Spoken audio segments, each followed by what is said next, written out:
संताजी जगनाडे महाराज की।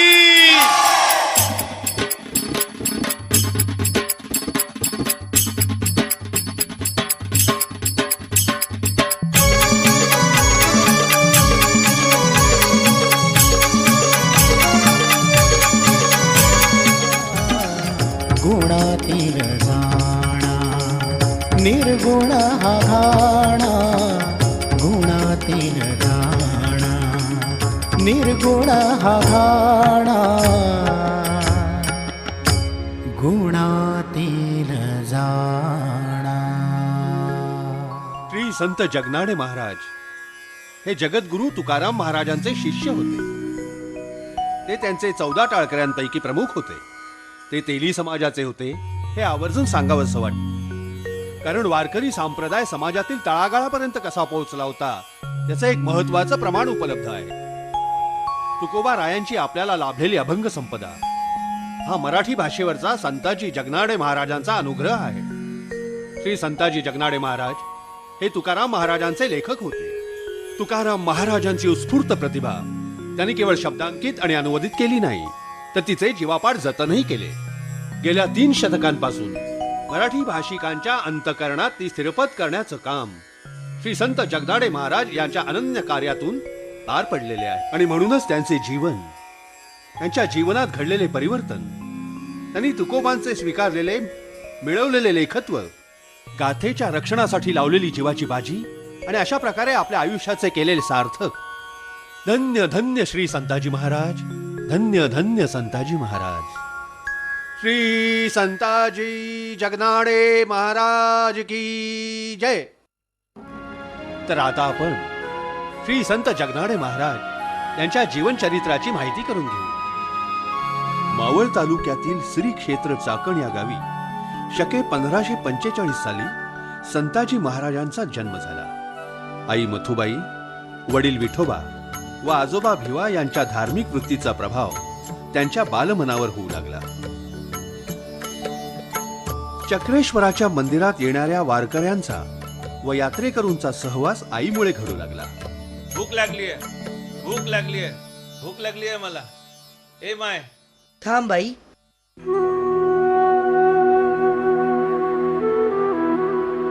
घ्या, तुम्हाला भूक लागलीये का? पाय पाहिलंस, अरे संतू, आपण हे जर अन्न त्यांना दिलं नसतं तर कदाचित त्यांचे प्राण गेले असते। अरे काय हा वेडेपणा करतोयस? मग आता मी देवळात काय नेऊ? आई, आपण यांना जेवायला तर दिलंय। ज्यांना अन्नाची प्रथम गरज असते त्यांना ते देणं हीच ईश्वर भक्ती। अरे तू सुद्धा काही खाल्लं नाहीस। आई, त्यांना तू अन्न खाताना पाहिलंस? मी आपलं अन्न खूप आवडीनं खाल्लं आणि आपल्याकडं समाधानानं पाहिलं, यातच माझं पोट भरलं। धन्य आहेस लेका, या वयात हे विचार ऐकून माझं मन भरून आलं बघ। चल चल।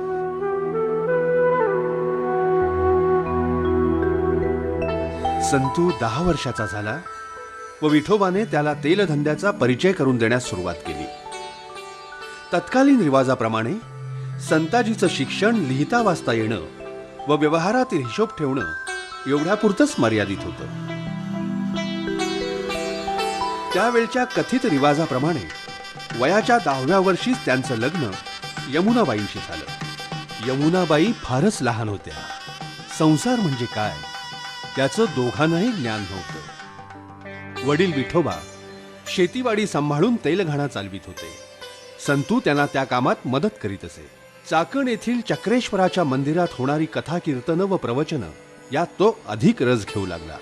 एकीकडे धंद्याचे पाठ तर दुसरीकडे अध्यात्माचे पाठ सुरू झाले। अशा दिनक्रमात 16 वर्ष निघून गेली। त्यांच्या आयुष्याला कलाटणी देणारा सुवर्ण प्रसंग एक दिवस उभा राहिला। पौष महिन्यातील थंडीचा तो दिवस होता। चाकण 84तील वाड्या वाड्यात तुकोबांच्या कीर्तनाची बातमी येऊन पोहोचली। विठोबा, अरे विठोबा, अरे आईस का घरात? कोण अरे आहे? मी अण्णा। अण्णा? वय, राम राम राम राम। आज तुकाराम महाराजांचं मंदिरात कीर्तन आहे, येणार आहेत ना? काय सांगताय? महाराजांचं कीर्तन? होय आणि मी येणार नाही असं होईल का? होय अगं ऐकलंस का? आज तुकाराम महाराजांचं कीर्तन आहे मंदिरात।